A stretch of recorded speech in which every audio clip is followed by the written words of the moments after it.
Annual Council on Finance and Economic Development advocate open governance to address revenue shortfall. Now, it was the turn of traders in Dutse, Jigawa State capital to benefit from the Trader Money scheme. Whistleblower policy recovers more than 500 billion naira plus federal government approves new regulation to end flaring. This is Business Express reaching you from the network service of the Nigeria Television Authority. I am Amina Nujaim. Welcome to the program.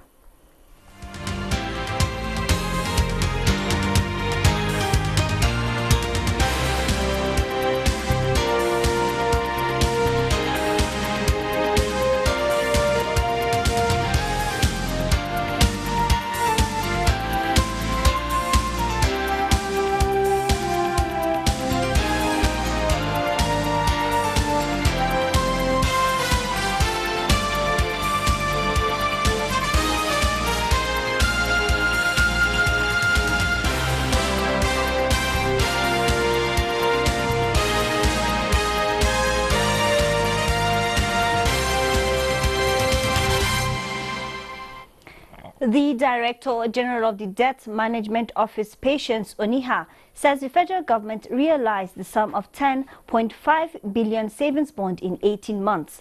The DG said this at the Africa Securities Exchange Association 2018 conference in Lagos. She explained that the amount was raised in the last 18 months since the creation of the federal government savings bond in March of 2017, attracting about 13,200 retail investors. The savings bond was introduced in March to boost domestic investor participation in the bond markets. People in Dutse, Jigawa State came out in numbers to welcome Vice President Yemi Oshinbajo, who launched the Trader Money initiative of the federal government. Jide Onifade reports. At the Emir's Palace in Dutse, the Vice President brings warm greetings of the federal government to the people of Jigawa State. His presence in the state, as he says, is to deepen the federal government programs designed to end poverty amongst the people. For the government of President Muhammadu Buhari, our desire is to touch every Nigerian. Sometimes when you look at economic policies, they are always talking about industry, manufacturing. We are very concerned about that. But there is also the man who nobody wants to give him credit because they are not sure he will return it. The woman who is trading, the woman who is cooking food and all that. We want to touch those people because they are the majority of our people. And this is why we are so keen and so interested in ensuring that our social investment program goes as far as possible. For Emir Nuhu Muhammad Sanusi, it is a joyous moment for the people, as they had looked forward for a day they would be able to say thank you for the great work the government is doing, especially the decimation of the Boko Haram, which has brought peace to the people. The government, he says, is on the right track with the education programs for the youth and the fight against corruption.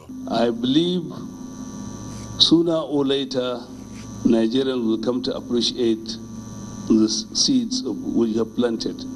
At the Antifa market and the Dutse ultra-modern market he visited, the Vice President interacted with the traders, urging them to seize the opportunity provided by the federal government. It really is important for us from the point of view of building up these bottom of the pyramid traders so that, truly we can get as many people out of poverty and into, lucrative trading as possible. So that's what this is about. My business will close, so I really thank God. For me, if you enter again, you go do more better than this one we will get now.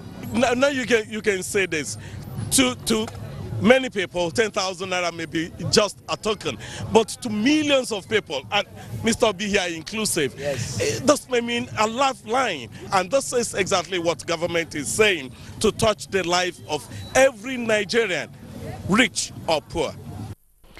Now, strengthening the performance of revenue through open governance will improve the budgetary process to enhance efficiency. Leah Katung Babatunde reports that the World Bank is telling governments to prioritize spending on human capital to address fiscal challenges occasioned by low revenue. Nigeria's public expenditure is turned low compared to the size of her GDP and has one of the lowest revenue to GDP ratios globally. Governments have not been able to spend optimally on capital, resulting in a national infrastructure deficit estimated by the Africa Development Bank to cost about $3 trillion to bridge the gap. While oil revenue forms the bulk of government's earnings, same cannot be said of its ratio to GDP.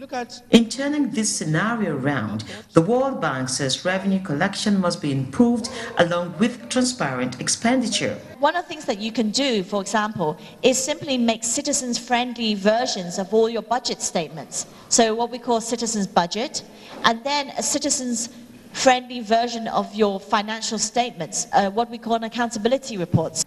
Tax obligation is at the heart of revenue generation. At 6% to GDP, a survey by the Nigeria Economic Summit Group shows that poor tax compliance in Nigeria is due to weak enforcement and low tax morale. Experts suggest that automation of payments will go a long way in addressing revenue shortfalls. It's not just to put the system, but we should also constantly improve our capacity, our knowledge and skills in ICT applications. The thrust of discussions here is to see how internally generated revenue could be improved and optimally utilized to grow the Nigerian economy. Cooperative society is an autonomous association of persons united voluntarily to meet their common economic, social needs and aspirations through joint enterprises. Now, over the years, cooperative societies have assisted individuals to achieve their socio-economic objectives. Our discussion today will focus on the role of cooperatives in promoting wealth creation in the country. We have in the studio Emeka Okengu to discuss further on the role of cooperative society in promoting wealth creation. Welcome. Thank you. To Business Express. Thank you. Good to be here. Now, having stated the obvious, how would you describe cooperative business model, let's say, for example, in Nigeria? Well, I think the first thing you missed out is that cooperatives actually create what you call social cohesion. Okay, what you might be able to also call ramping up of strengths to be able to meet common good in situations where you now have thrift, okay, becoming process. Okay, you now have thrift becoming scalable.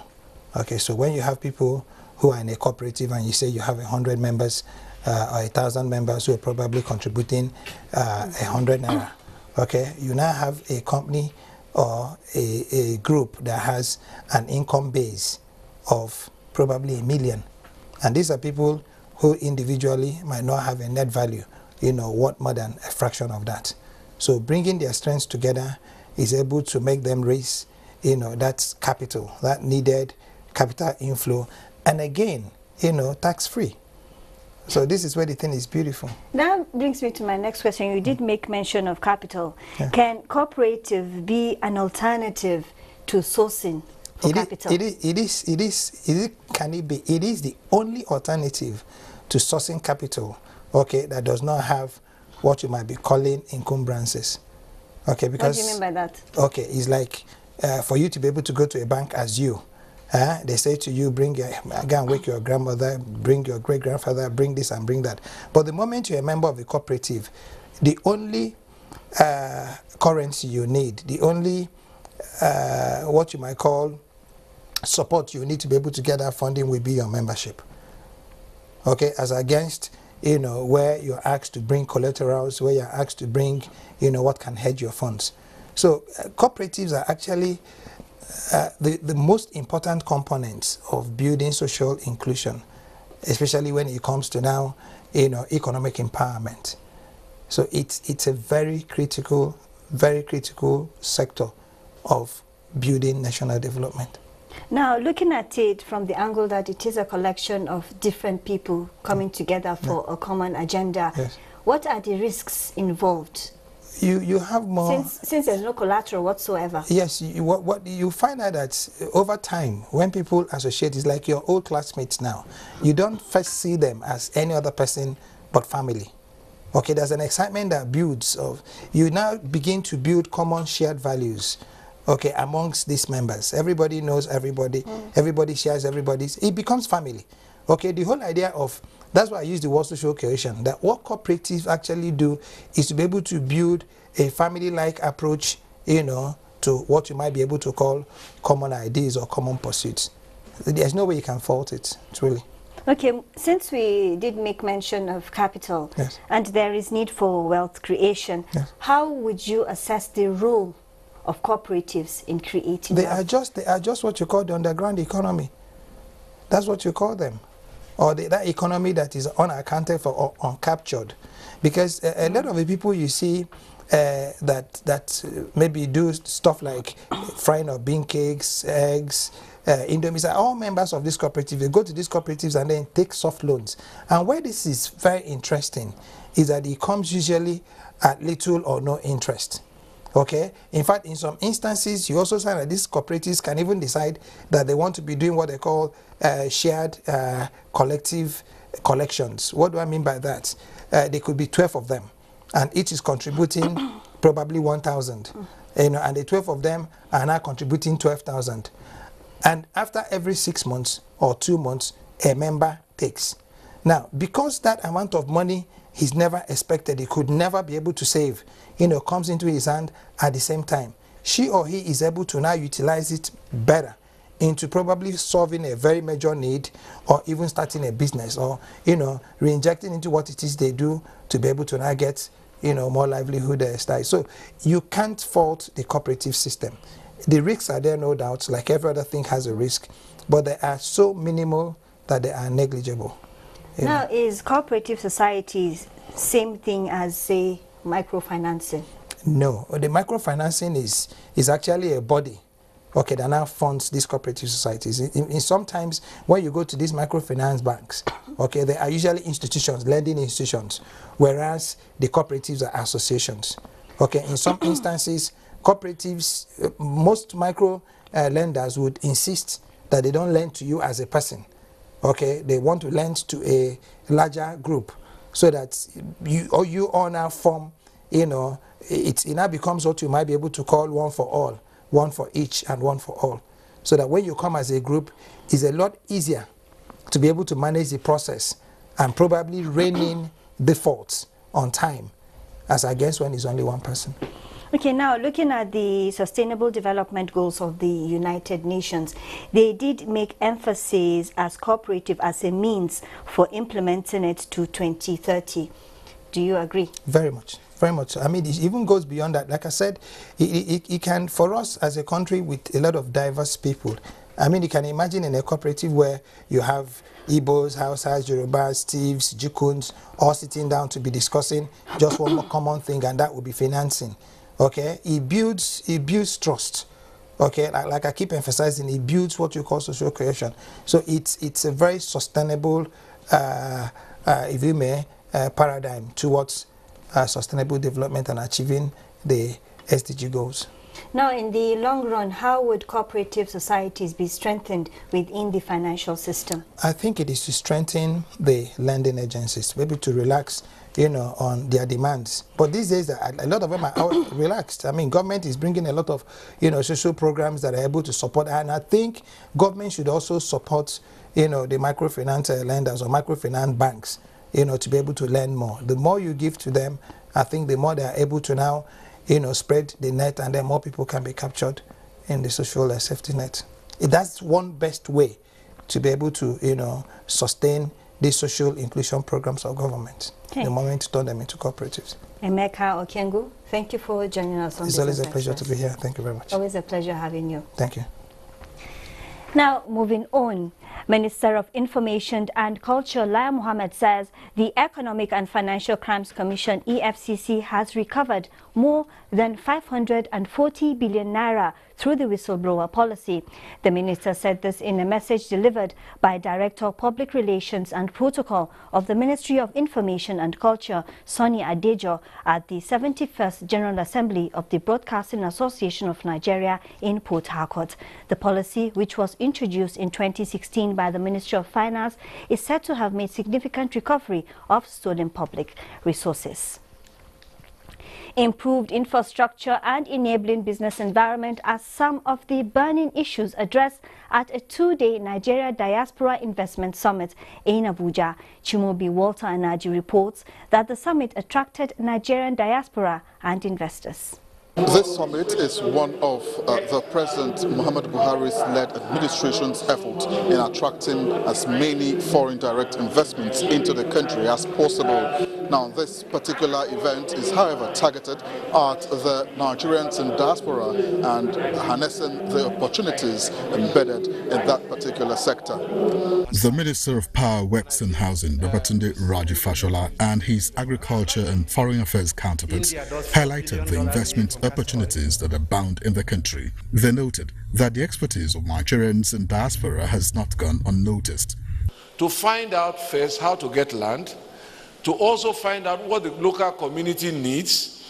If you're interested in agri, this is the time to come home and do it. This government has made it a top priority. Convener of the event and the Senior Special Assistant to the President on Foreign Affairs and Diaspora, Abike Dabirewa, said the summit with the theme Activating Diaspora Investments for a Diversified Economy will further open up areas of partnerships and investments for intending investors. We have about 200 to 300 diasporans coming with investors to see what they can do in Nigeria. Now, this summit is the first in its series and is expected to make use of feedbacks and follow-up mechanisms to ensure sustainability. The Senate Committee on Capital Market has advocated more funds for investment and Securities Tribunal to effectively dispense cases before it. This was during the committee's oversight to the agency in Abuja. National Assembly correspondent Kenneth Nanim reports. The sum of 669 million naira was appropriated for Investments and Securities Tribunal in 2018, out of which 439 million naira was released. The agency is asking for more releases to enable it complete some of its ongoing projects, especially in dealing with issues of litigation before it. The Senate Committee, having looked into their books, assured them that their request for more funds will be considered by the National Assembly. What I'm happy about is that of the 54 cases that they had, about 36 has been disposed of. So, I mean, we should fund them more to be able to enable them to discharge their constitutional responsibility. We are so impressed by seeing them. We now have the confidence that the federal government has this place in mind. We expect more of this. In a related development, the Defense Industries Corporation of Nigeria, DICON, is also requesting more funds from the federal government to enable it complete ongoing projects in the production of ammunitions. Explaining utilization of the 2017 and 2018 appropriations released to it to the Senate Committee on Defense in Kaduna, DICON DG says next releases will be dedicated to the completion of Primer Cap production factory at Kachia area of Kaduna State. For this, our next phase of 10 million rounds, in line with our vision that talks about not only limiting it to our shores, but also to the West African community. We're already making contact. Even if it is 2 million, Ghana is ready to take it. We have taken note of your requests in terms of enhancement of overhead and also even capital, because what you are doing is very important to the security architecture of Nigeria. The DG also explained inadequate power supply in the area as major challenge to production and effective operation of DICON. The National Bureau of Statistics has published the internally generated revenue at state level for half-year 2018. The half-year 2018 states and FCT IGR figures hit 579.49 billion naira compared to the 453.83 billion naira recorded in half-year 2017, which indicates a growth of 27.7% year-on-year. 28 states recorded growth in IGR, while 8 states, namely Abia, Anambra, Benue, Taraba, Kebbi, Kwara, Ebonyi, and Enugu, recorded a decline at the end of 2018 half-year.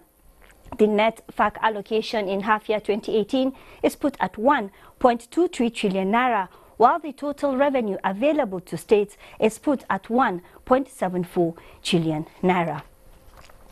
Now it seems like activities at the stock exchange continue to close in the red as trading on the floor of the Nigerian Stock Exchange for today, Wednesday 28, ended negative, depreciating by 0.48% to close at 31,023.47 with market capitalization at 11.3 trillion naira. Now stocks in Europe edged higher following gains in Asia, and US futures pointed to a firmer open as investors sought to sustain the recent equity rebound before a speech by the chair of the Federal Reserve. Next is Global Update as presented by Bosedi Abel. Stock markets around the globe opened trade mostly positive 28 November 2018. Stocks in Africa started the day mostly on a positive territory, with Tunisia's Tunidex, Nairobi All Share and South Africa's JSE Africa Top 40 posting gains, while Ghana's GSE Composite Index dropped 0.02% and Namibia Overall Index also depreciated 0.09%. Trading in Europe started Wednesday morning higher as investors attempted to unravel mixed signal over the possibility of a potential breakthrough in the US-Sino trade dispute. DAX rose 0.14%, CAC 40 0.25%, while FTSE 100 started low. Asia stocks were also higher Wednesday after a cautious start as investors waited for an important meeting between U.S. President Donald Trump and Chinese leader Xi Jinping later this week. In the United States, stocks rose as investors assessed the chances for a detente in the U.S.-China trade tussle. The dollars gained while treasuries edged lower. The Dow Jones Industrial Average started the morning of Wednesday 28 higher by 70 points, indicating a positive open around 4:05 a.m. The S&P 500 advanced for a second day in a row, while Nasdaq Composite Index indicated optimistic open. Oil prices rise, outage ahead of OPEC G20 meetings. Let's take a look at developments in the commodity markets.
That's a wrap on this edition of Business Express. Let's keep a date with us on Wednesday for another package. But do remember, you can send us Business Express at nta.gov.ng. You can also reach us through our Twitter handle, and it is NTA News Now. Don't forget the hashtag BizExp showing on your screen. Until we come your way again, I am Amina Nujain. Thanks for watching.